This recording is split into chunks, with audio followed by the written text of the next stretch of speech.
নমস্কার বন্ধুরা, আশা করি তোমরা সকলে ভালো আছো, সুস্থ আছো। দেখো এখানে চিকেন কিমা নিয়েছি, একদম ঝিরিঝিরি করে কেটে নিয়েছি, দেখো এরকম।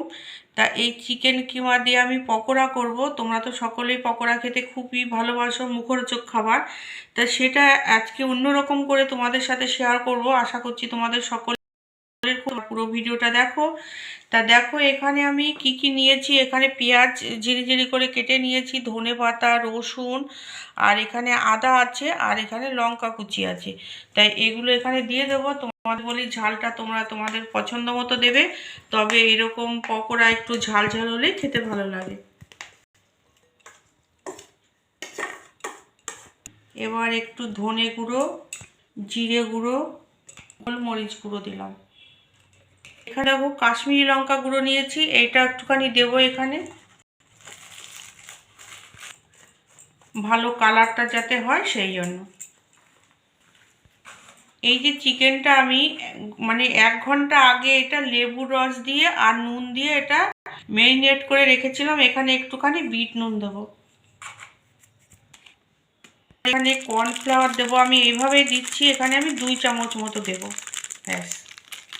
দেখো এখানে জোয়ান নিয়েছি, একটুখানি হাতে ডোলে ম্যাশ করে দিয়ে দেবো, কারণ জোয়ানটা অনেকটাই ভালো লাগে খেতে। আর জোয়ান তো তোমরা সকলেই জানো হজম শক্তি বাড়ায়, তাই একটুখানি দিলাম। এবার এখানে একটা ডিম নিয়েছি, ডিমটা একটুখানি ফাটিয়ে দিয়ে দেবো।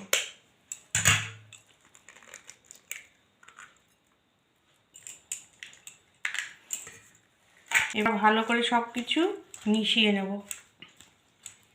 আসলে হাতে করতে আমি ভালোবাসি, তা একটুখানি এভাবে করে নিচ্ছি, তারপরে ঠিক মতো না হলে আমি পরে হাতে করে নেব। দেখো বন্ধুরা, আমার চিকেনটা মেখে নেওয়া হয়ে গেছে, হাতটাও পরিষ্কার করে নিয়েছি। তা চলো এবার রান্নাঘরে যাই, গিয়ে পকোড়াগুলো ভাজি। দেখো বন্ধুরা, রান্নাঘরে চলে এসেছি, আর কড়াইতে আমি সাদা রিফাইন্ড অয়েল দিয়ে দিয়েছি। এবার আমি পকোড়াগুলো ছাড়বো, অল্প অল্প করে নেব, নিয়ে ছাড়বো। আর পকোড়া কে কে খেতে ভালোবাসো, বেশি পছন্দ করো, দেখো আমার ট্রেনও চলে এসছে, কিন্তু আমার পকোড়াটা এখনো ভাজা হয়নি। আর ট্রেনে করে কোনো বন্ধু এলে চলে এসো, ট্রেন থেকে নেমে কাছেই বাড়ি, চলে এসো।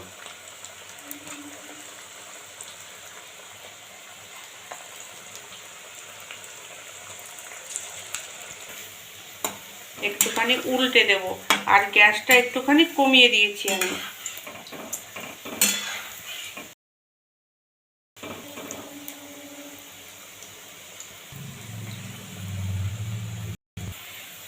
তোমরা আমার পকোড়া হয়ে গেছে, এইবার নামিয়ে নিচ্ছি, নিয়ে বাকি পকোড়াগুলো ভেজে নেব। দেখো তোমরা পকোড়া আমার হয়ে গেছে, আর এবার আমি গ্যাসটা বন্ধ করে দিলাম। এবার আমি তেলটা ঝরিয়ে আমি তুলে নিচ্ছি। দেখো তোমরা রান্নাঘর থেকে খাবার ঘরে চলে এলাম, আর এখানে দেখো টিস্যু পেপার দিয়েছি। যদি একটুখানি এক্সট্রা তেল থেকে থাকে তা টিস্যু পেপার টেনে নেবে। উপর দিয়ে একটুখানি বিট নুন ছড়িয়ে দিলাম।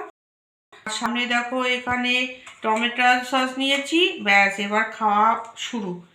তা তোমরা সবাই ভালো থেকো, সুস্থ থেকো। আমার রেসিপিটা ভালো লাগলে অবশ্যই বাইরে তৈরি করবে। তোমরা তোমাদের আত্মীয় স্বজন, বন্ধু বান্ধবদের সাথে শেয়ার করবে আমার ভিডিওটা। আজকের মতো তাই রাখছি, টাটা।